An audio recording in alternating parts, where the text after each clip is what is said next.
Hello बच्चों, अब हम इस वाले लिंक में पाठ 4 का ही प्रश्नोत्तर देखेंगे। पिछले लिंक में हमने इसकी हिंदी को समझा था।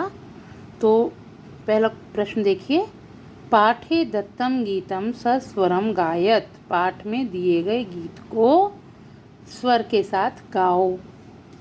ठीक है। दूसरा देखिए, अधोलिखितानां प्रश्नानां उत्तराणि एक पदेन लिखत। एक पद में, एक शब्द में आपको उत्तर लिखना है। स्वकीयं साधनं किं भवति। हमारा अपना बल क्या होता है? बल, जो बल है वही तो हमारा साधन होता है। अगला देखिए, पथि के विषम प्रखरा। रास्ते में कौन होगा जो विषम और प्रखर होंगे? तो पढ़ा था हमने, पाषाणा, पत्थर। सततम किम करणीयम। हमें निरंतर क्या करना चाहिए?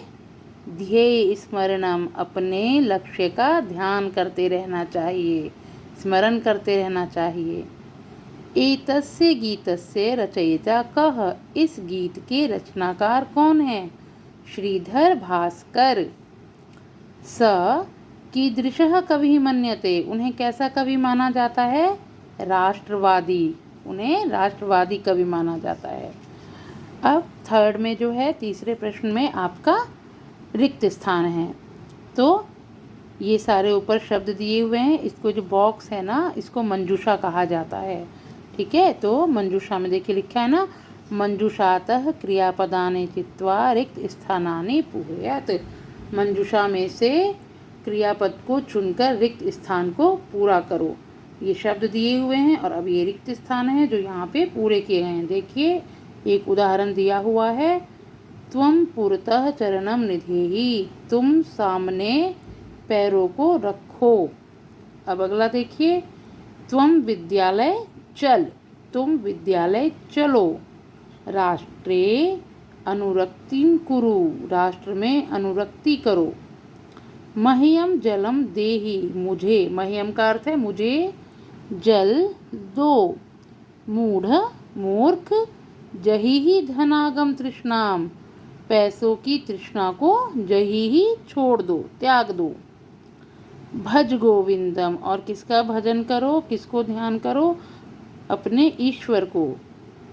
सततम ध्येय स्मरणम विधेहि।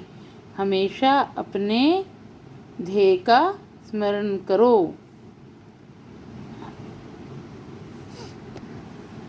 ये दूसरे में और छठे में चेंज है। राष्ट्रे अनुरक्तिम विधेहि। राष्ट्र में अनुरक्तिम रखो। और सततम ध्येय स्मरणम कुरु। निरंतर अपने ध्येय का स्मरण करो।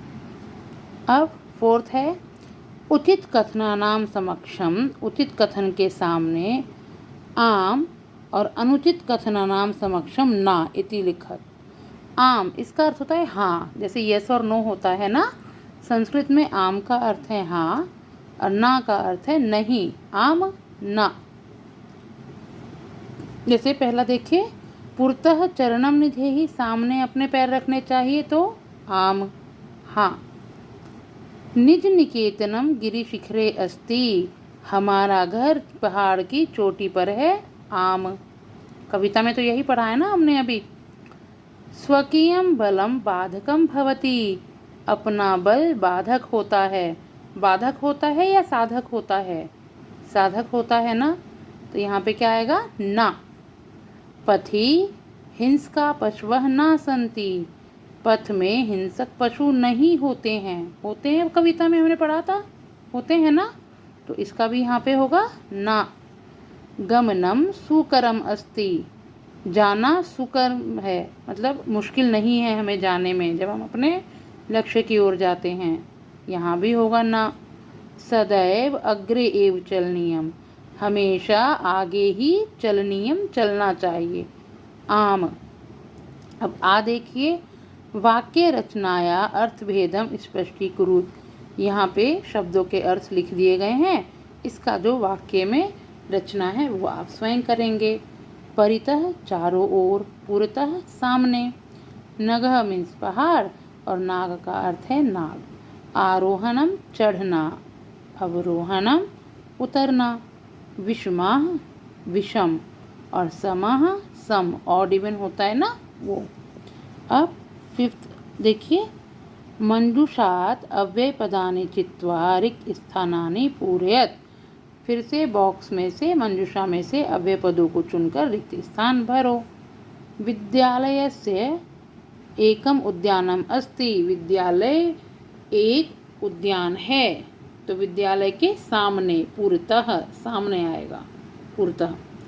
सत्यम डैश जयते, ये तो सबको ही पता होगा कि सत्यम एव जयते। किम भवान स्नानम कृतवानम खलु, यहाँ पे क्या आएगा,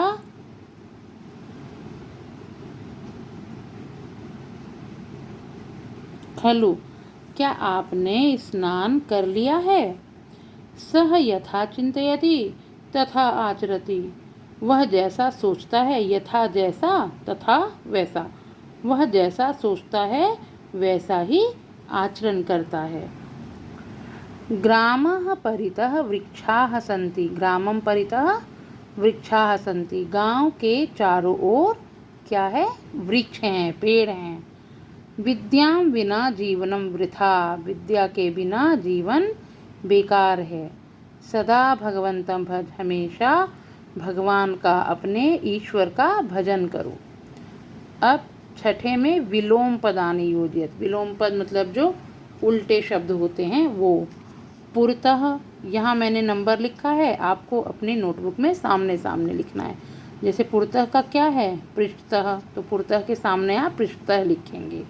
स्वकीयम परकीयम।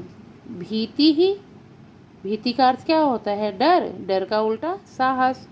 अनुरक्ति विरक्ति। गमनम आगमनम, ठीक है। अब ऐसे ही 7th में उदाहरण दिया हुआ है, उसी का अनुसरण करते हुए आपको ये पूरा कंप्लीट करना है, ठीक है। अब ऐसे ही 7th का जो आ पार्ट है, आपको पीछे आपकी बुक में शब्द रूप दिए गए हैं, उसकी सहायता से आप ये कंप्लीट करेंगे, ठीक है।